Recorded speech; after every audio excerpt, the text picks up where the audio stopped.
a slender one converted try win for the Catalan Dragons. I think Wakefield might put up a bit of a fight, and conversely Catalan might not fancy being in Wakefield, but there is just too much class in that Catalan team for them not to win this for me. What say you? I've gone with that in the end, and I've actually gone with a wider winning margin, but right. I was flip-flopping a little bit when I was thinking about where to go with this game, because Wakefield have proven some character, the classic Wakefield character, but it's back.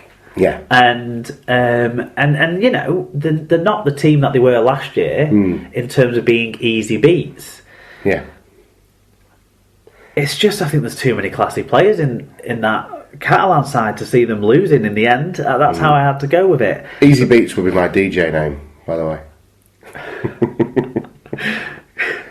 Good shout. Sorry, that was a bit more sort of feedback and shout out style, wasn't it? 30 points to 18 in favour of the Dragons, I'm going, but I really wouldn't be surprised if Wakefield pulled this one off in a 20 points to 18 kind of way or something. Absolutely. Okay, but if you're at a game this weekend and you want to keep up to speed with what's going on, our friends at SL Clubs will be keeping you up to speed if you follow them on Twitter. Yeah, don't forget if you've been to any of the games and watched them to get your views into us on Twitter or on the Google form. A lot of love for your Google form this week, mate. Congratulations. We'll get using everyone, I love it. That must feel good. For Dom. He's had a big week, though. He's had a very busy week, hasn't he? Okay, what's the championship game of the week this week, Mark? I plugged for London against Halifax. At some point, we're going to have to put a Batley game in there, but they're certainly, there are Leicester City. Batley Dewsbury is going to have to be the game of the week, whatever week it's played in, isn't it? Yeah. If they keep going the way they've been going, obviously Dewsbury have probably had it a little bit easier in the opposition they've had a little bit, but we'll see how that rolls along. But London against Halifax I've gone for this week. London have been in decent form. Halifax have been a bit hot and cold. I think it's a test of both teams' top four credentials really. That's why I've plumped for it as a game of the week. What say you? No, I mean I'm going to go with the Broncos on this. As you rightly say, Halifax have been blowing hot and cold, and whilst I like a lot of what's going on down at Halifax as a club and the way they're running themselves by focusing on things other than going professional, and I quite like their ethos, I do think that the pro side at home should come out on top. London have had it in them to kind of have these brain farts though, so I don't see it being a massive victory. I don't see it being a 40-pointer. I'd go for London by between sort of 12 and 18 perhaps. Yeah, I think London's benefit that they've had this year is against the semi-pro sides, where they've been able to pull games out in the second half from having relatively inauspicious first halves. The only game that they really did play well in the first half of the game was the league game that they actually lost in the end. And whilst Halifax aren't a full-time team operationally, it feels sometimes like they are a bit like a full-time team, because a lot of the players, their working life is working as personal trainers or working in gyms or that sort of thing. And there's a few others that are paid well enough to get by as a main income, as long as the missus has got a nice job too. Yeah, exactly. And so they don't have to work all the time. So some of them actually are closer to full-time than you'd think in the Halifax setup. And that, for me, gives them on a par with London in that level, I think, because the calibre of talent they've got is probably slightly better. I mean, London have got Eliab over. I don't know if he's going to play in this game or not, but he could be a wild card, a character to maybe throwing off the bench and throw a few tricks around and see how that goes. But I'm going to go Fax by maybe a drop goal or a late penalty or something to just nick it, similar to the league game for London. Fantastic. iPro Sport Cup game of the week, Mark. You've picked out Keighley Cougars versus Oxford for us. Yeah, and I picked this before. Oxford were quite such a shower. Yeah, so, big win for Keighley. Yeah, it's obvious, isn't it? Keighley by 1 million. Yeah. But exciting news down under, NRL's back this week, and there's some exciting fixtures for the opening weekend of NRL action, aren't there? Yeah, definitely. So we're going to focus on mostly England players playing in games, of which there is a record number, I was reading, of England internationals lining up for NRL teams this year. Good to see. Eels against the Broncos on Thursday. Obviously, Greg Eden's expected to make his NRL debut in that game. I'm not sure Thingy, what's his face, Jack Reed's probably not back yet, No. but still, we've got an English player to watch there. And we asked for some predictions on the NRL last week. We only got one in, actually, from Rich Wilkinson, who hopes his West Tigers don't get the wooden spoon. And beyond that, he says in a tough league to predict, probably the Broncos are his tip. And he also thought maybe the Eels might go a little bit better. Everything he said was basically what I was going to say anyway, from my own point of view. So that was a bit annoying, because it sounds like it's just his opinion now. But obviously we're on the same page about this. There you go. So that's how you need to look at it. Because I think the Broncos are probably going to start favourites in this year's tournament. Yet to see when Pearce gets back into the flow of the game for the Roosters and how well that goes. But behind that, I think some of the teams that have been good recently will be less consistent because of squad changes or just players getting older or whatever. I'm looking at the Storm, I'm looking at the Rabbitohs in particular for those two calls, whereas some of the other teams that have been traditionally poor, I'm thinking of Canberra and Parramatta, I think we'll have better teams. And then the real wild card's the Warriors. Like, they've got so much talent in that setup, in that squad, in those pivot positions, in the half and in the fullback and all of that they could be wow if the forward pack don't drop the ball all the time, basically. Well, don't discount Cronulla as well. If you're looking for a team that's lovingly inconsistent but that has got some real talent and wow factor players in there, they've got guys like definitely Ben Barber, Val Holmes, people like that. So it's an interesting. You've not even mentioned Greg Bird, who's probably going to be the star of the show potentially. Yeah, absolutely. So there's lots going on down under. Who's your tips then? So the Sharks as a dark horse. I think Sharks as a dark horse. I think Canberra are going to have a good year. I like the look of some of this Canberra squad, and it's a bit under the radar. I fancy Canberra to get at least make the 8. The wings probably try scoring is maybe going to be their weakness. Possibly so. Maybe. Possibly so. But and then I'll be cheering for Cronulla all season, as I usually do. Fair play. So on top of the Eels against the Broncos game, on Saturday we've got the Raiders against the Panthers.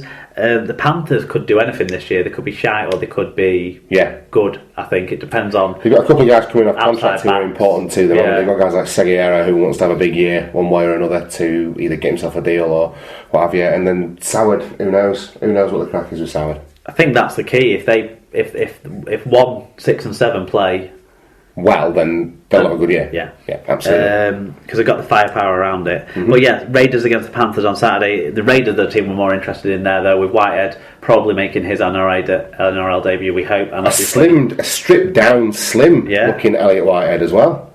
Never really thought he was particularly overweight, but I think he needed it for being able to be an 80-minute player. That's what they're looking at. Maybe they want him to develop into the next Fensom or something. Possibly so.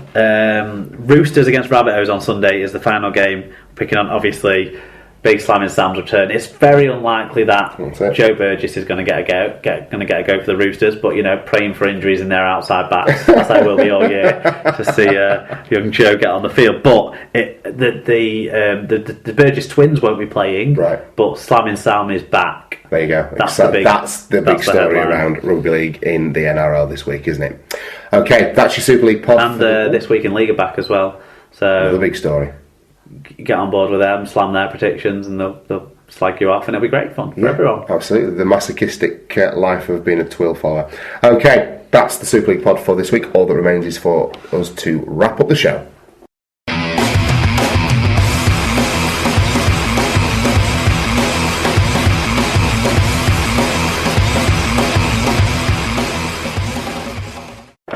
Okay, that's Super League Pod episode 90, all but finished for the week, Mark. But as is our wont, we've got some recommendations for you.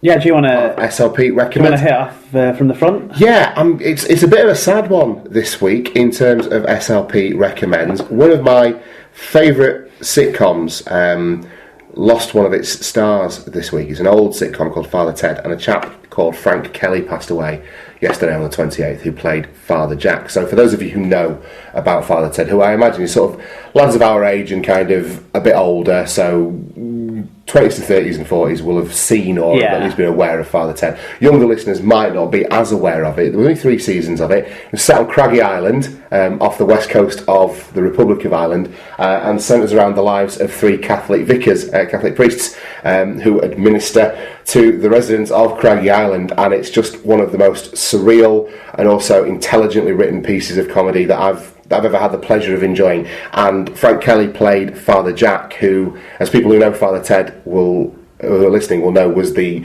incessantly, completely pissed up old vicar that they just used to cover for, and he was, just this mess of a man, and it was just hilarious. I'm not doing him any justice, so what I would recommend people do is either beg, steal or borrow a DVD box set from someone, or jump onto Sky and download all 3 series which are up there at the moment on the Sky box sets thing, and treat yourself to a bit of Father Ted, because it's hilarious. It's there on all 4, and also the episodes are regularly rerun on More 4. In fact, last night I think they had a couple of hours of showing the episodes. One of my favourite Father Jack moments is when they have to sober him up for all the visiting dignitaries, so they teach him that instead of saying things like feck and nuns, that he should say things like, that would be an ecumenical matter, and stuff like that. And so they managed to get away with him not being quite so embarrassing. So I enjoyed the one where they basically put him in a cage in his bed, and he gnawed his way through ropes and barbed wire. Oh, when he had his pet brick, his little dream. And they got all the rabbits into Bishop Brenner's room when he was terrified of them. So listen. Yeah, Father Ted, and condolences to the family of Frank Kelly, because he was Well, that's 2 of the stars, of course, of Father Ted now gone from our lives. That's it. So this week on Super League Pod, I recommend you check out Father Ted. Fair enough. Anything from you? I was struggling for recommendations this week, actually, until last night. I was going to say, you've been struggling for a while because you managed to recommend Gazok's autobiography twice. Well, talk about it.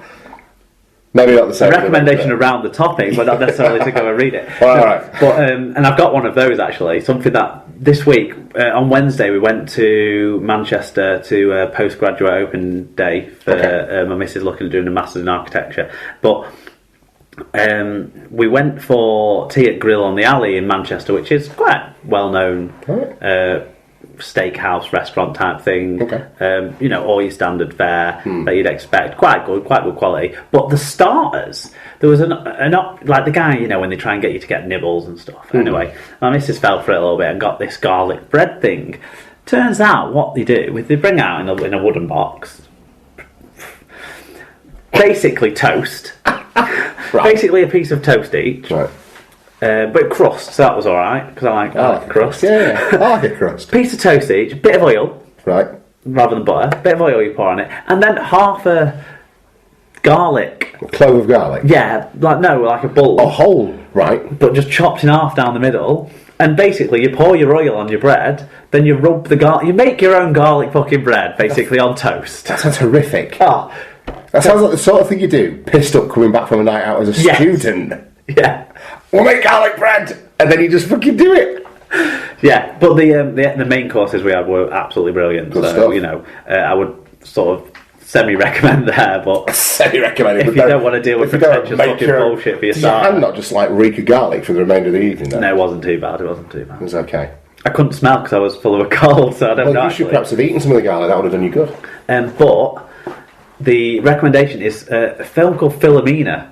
It was on BBC Two on Friday night, and my missus recorded it. Okay. And she just suggested we watch it. It's got Steve Coogan in it and Judi Dench.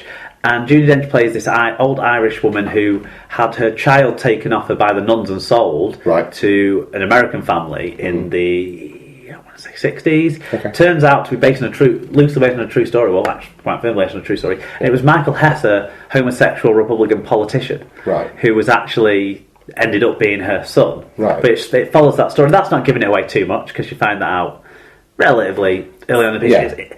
The story is more around the relationship with the nuns, the relationship with the Catholic Church that people who've been brought up in that environment, that strict Irish Catholic environment, have. And I wanted to recommend it as well because it's quite fitting that with the Oscar for Best Film going to the film about the Catholic priest in Boston and the widespread paedophile behaviour, basically the grooming and the child molestation and all of that. That's widespread in the Catholic Church, and it's another demonstration of how the faith I was brought up in has not always had the strongest leadership, those positive role models within it, who haven't always created a best environment for faith